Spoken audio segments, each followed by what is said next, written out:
Thank you so much, Michelle, and welcome everyone. It's great to see everyone this morning. Good morning. Thanks for joining for the session on setting the learning table, brain science approaches to deeper learning.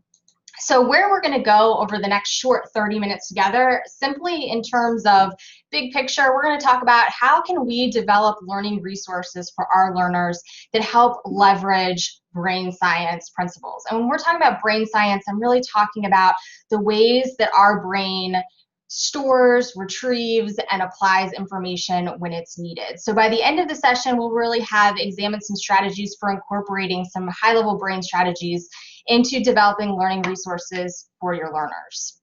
And so to get us started, I really want to toss this out for you for a moment to respond in the chat box to this question. What are some challenges you experience with how students study outside of class time? Yeah, so Nina's saying with online classes, students seem to not take notes anymore. Are they actually doing the studying? That's great, Christina. Yes, they're not always reading. That's a huge thing that we see a lot when I talk to colleagues across the country. Students aren't doing the reading. They're not really engaging in the material outside of class time in a meaningful way. Christian saying, I see my students making hundreds of index cards, but not thinking about the concepts. Yes, right? This passive studying, which we're going to talk about. Procrastinating, cramming. How do we move our students away from cramming? Absolutely. They just rewatch class lectures over and over and over again. Absolutely.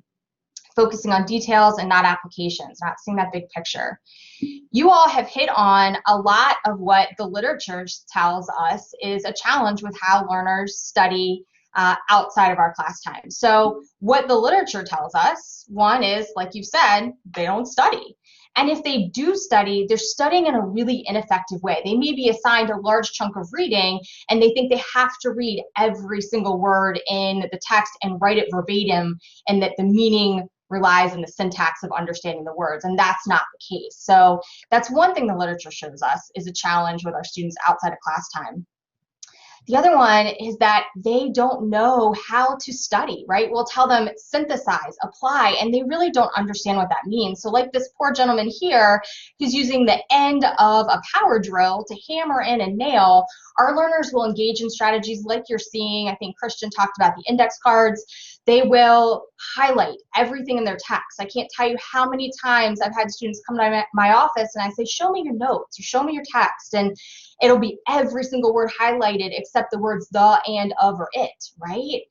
And they'll use things like taking your PowerPoint presentation and printing out an outline form and just passively reading it over and over again.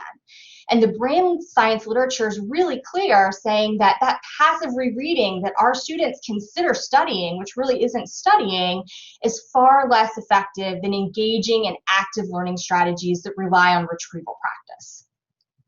And then one of the other big categories we see in the literature that's a challenge to students studying strategies is they do it in a way that's sort of siloed and piecemealed. They're not able to see the link to the big picture. And we actually have several decades of research in cognition and memory sciences that shows us how learners are really poor judges of their own learning. They cannot self-calibrate very well.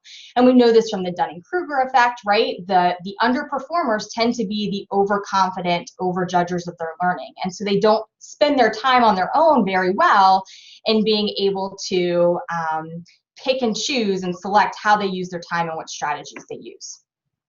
So this leads us to this educator dilemma, which is how do we help reinforce and support the learning that's happening outside of our class time with them, whether it's a face-to-face class or an online synchronous, asynchronous class. How do we help facilitate those important study strategies without reinforcing that mindset of the learner that they're being spoon-fed? Because that's not what we want, right? So how do we move them from this thinking of, okay, I'm going to open my head and you're just going to pour in all the information, to getting them to be active constructors of their own knowledge and their own learning. And so that takes us to the focus of what I want to share with you and get a conversation going about, which is changing and sort of moving this paradigm to setting the table for learning. And so just like a host who hosts a party is going to set the table with silverware and place settings that the guests come to the table to engage and partake in a meal, so too should our learners be seeing that they come to the learning table to be able to do some cognitive lifting. That's on them to partake in the meal. But as educators, we do have to put something on the table for them, right? Some scaffolding and some structure for them to be able to help guide those cognitive lifts that we're asking them to do. And so I want to share with you something that I've used for about the last 8 years in my teaching that really draws on brain science. And it's this design of a learning guide. And what it does is it's divided up by content areas, right? So there's a learning guide for each content area. And I want to be really clear, the learning guide doesn't have content in it. It's not giving them the answers.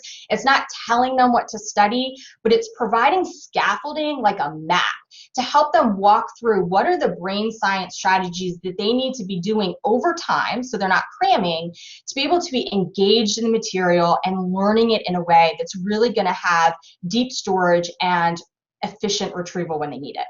And so that learning guide breaks down into a preview section. They attend class, whether that's face-to-face or online, and then they go into a review and a synthesis. And we're going to unpack each of these before we start putting the whole thing together. And so the first section, which is the preview section of the learning guide, is really set on setting a foundation for the learners, right? So they're coming to class prepared. And the big neuroscience strategy that's being leveraged here is priming. And priming is the idea that learners answer questions or engage in material before they've really been taught the material. And it's not that we're expecting to get it right. They're not going to be able to answer the questions, and they may feel like they're hitting a wall, right? It's going to create that desirable difficulty, that productive struggle that we know helps create very strong connections in the material.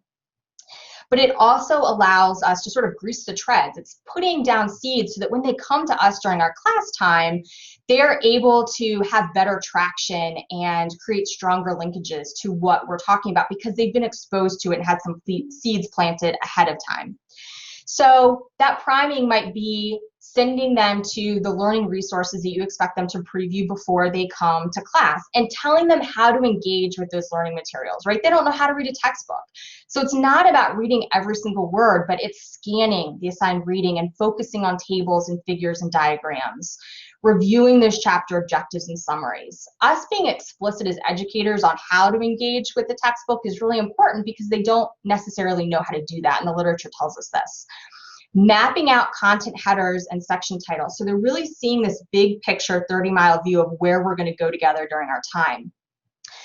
This preview section of the learning guide may have some questions that we're going to talk about in class, but it's priming them. It's starting to get them thinking and their wheels turning on it so that we're going to get more traction when we get to class. And then there's a really great metacognitive skill building opportunity here, which is asking them questions about what are really the clear points for you during this preview session or section of your study, and what are the muddy points? We know that they're poor judges of their learning. They can't self-calibrate very well, but this is starting to build that metacognitive reflection that's so important. So then they attend class. And this is just I don't expect you to be able to see what's on the screen. I just want you to see the big picture of what this might look like when it's put together. And I'm going to pull up a separate document in a moment that actually has the learning guide on it for you to see. But it's the learning objectives. And then it's a section on where can you get some of this preview information that I want you to scan and think about high-level vocabulary on. And then I may throw out some key concept readiness check questions. That might be done online. It might be done on this paper. There's a variety of modalities to do that. And then those metacognitive questions. Hey, what am I understanding really well? And what are some burning questions and muddy points that I have going into class? They attend class. And then after class, this is the review stage of this learning guide map. And this is what students think is really studying, but it's not, right? So this is the point where they're going to just clear up muddy points. They're going to deep dive into focused areas. So my discipline is nursing, so I might be teaching a class on oxygenation, and they may be really struggling. This one student may be struggling with oxygen delivery modalities, right? So this student using this learning guide map isn't going to go back to the whole chapter on oxygenation and read every word verbatim. They may do a deep dive into that focused area of the chapter that's the 3 or 4 pages on oxygen delivery modalities, so that they're not doing the the entire reading and this passive rereading that they tend to do over and over. The literature shows us they do this passive rereading over and over for the majority of their time because it feeds this concept called the fluency illusion, or the illusion of fluency. And that is because it feels good in the moment, they think it will always feel that way. So if you ever had a student say, I spent so much time studying and I read and I read and I felt like I knew it, and then I came to class to take this test and I felt like I got hit from left field and felt like I never studied this, and I did. That is the illusion of fluency at play, that it's on a brain science level, kind of circulating through short-term memory and never making deep storage connections that are easily retrieved later. And so we want them to spend a very short amount of time on reviewing, just clearing up those muddy points and rereading the text, and the majority of their time on the synthesis section. And so this is just a screenshot of what that review might look like. I might send them to specific reminders of what their resources are, whether they're videos or whether they're diagrams and figures in their text. But the majority of the time they want to be spent in this synthesis section. And that really should be within 48 hours of their class time. That's what literature tells us is a good window, so that some of the material that they've talked about and been exposed to in class starts to forget, right? It's learning to forget, this concept of learning to forget. It becomes a little fuzzy, and they have to reach back and really kind of struggle to remember it and gain traction again. And this desirable difficulty in brain science literature is what really creates robust connections in our memory, entrenching it and storing it in a way that can be retrieved easily and more efficiently when they need it later. And so this synthesis section is focusing on application and synthesis activities that we know our learners really don't know how to do, or do well. So it's providing some examples of what they might do in the majority of their study time. It's reconceptualizing how they're spending their time studying. And we need to help support them in how do you do this, because a lot of students may say, yeah, I do concept maps, or yeah, I recreate tables, or yes, I do compare and contrast notes. But they do it with Google open and their textbook open and their notes open, and they're just passively looking and copying. It goes from the page through their pen without really being stored in their brain. And so to leverage that productive struggle, that desirable difficulty, we need to encourage them, complete these activities without open resources. Shut down Google, close your textbook, close your notes, and lean into sort of that discomfort where you feel like you're leaning up against a wall trying to fill in the holes of this concept map or filling in this diagram, because that's what's actually building these strong, robust connections that you'll be able to retrieve later. So some ideas of some brain science concepts that we can structure for them in the synthesis part of the learning guide is interleaving. So interleaving is comparing and contrasting similar but different concepts. And it's focusing on being able to differentiate nuances. So concept maps or comparing and contrasting tables and diagrams can be really helpful with that. Them recreating those can be helpful.